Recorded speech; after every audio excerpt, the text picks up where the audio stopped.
பல இது மாதிரி பல வன்புணர்வுகள் நடந்து கொண்டு தான் இருக்குது. பெண்களுக்கு எதிரான பாலியல் கொடுமைகள். இது எப்படி பார்த்தாலும் இது சகித்து கொள்ள முடியல. இது தொடர்ச்சியாக நடக்குது. ரொம்ப வலியாக இருக்குது. எப்படின்னா 6-7 வயசு குழந்தை இந்த ஹாசினியை ஒருத்தர் வன்புணர்வு செய்து கொலை பண்ணிடுறாரு, எரிச்சு கொண்டுறாரு. 30 நாளில் திருப்பி வர்றாரு. திருப்பி வந்து பெற்ற தாயே கொண்டார். நீதிமன்றம் அவருக்கு தண்டனை நீக்கி விடுதலை செஞ்சிருக்கு. இந்த மாதிரி இதெல்லாம் பார்க்கும்போது இந்த மாதிரி குற்றங்கள் வந்து இது வந்து ஒரு பெரிய சாதாரணமாயிருது. இதெல்லாம் ஒரு பெரிய இது இல்லை அப்படின்னு ஆயிருக்கு. எப்படி பார்த்தாலும் இந்த சமூகம் வந்து வாழ்வதற்கு வாய்ப்பற்ற ஒரு நரகமாயிடுச்சுங்கிறதான் ஒரு கொடுமையானதாயிடுச்சுன்னு நினைக்கிறேன். ஒரு செயல் இந்த மாதிரி செயலெல்லாம் பார்க்கும்போது கேட்டால் பயமாக இருக்குது. படிக்க போன பொண்ணு 1ஆம் ஆண்டு போயிருக்கு, 18 வயசு பூர்த்தி ஆகலை.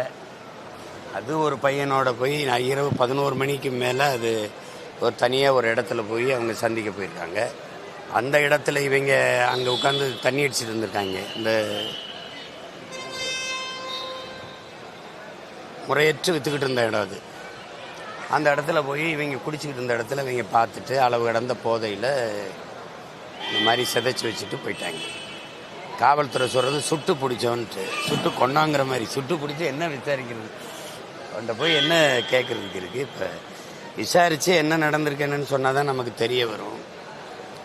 இதுக்கு மேலே காவல்துறை என்ன சொல்லுது?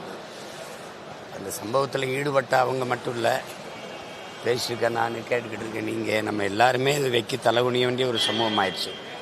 இப்போ எப்படி இதை பார்க்கும்போது நம்ம பிள்ளைகளை பெற்றோர்கள் வந்து கல்லூரிக்கு படிக்க அனுப்புவாங்க, என்ன நம்பிக்கை வரும்? எப்படி ஒரு பாதுகாப்பற்ற சூழலில் நம்ம வாழ்ந்துக்கிட்டு இருக்கோமாங்கிற ஒரு நடுக்கம் வரும்ல.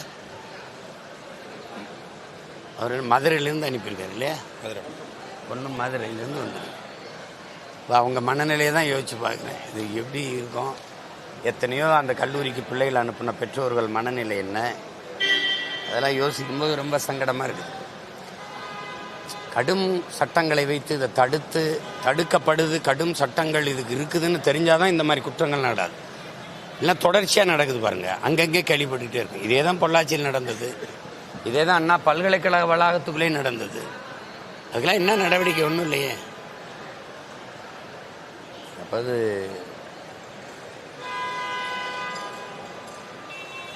சரி பார்ப்போம்.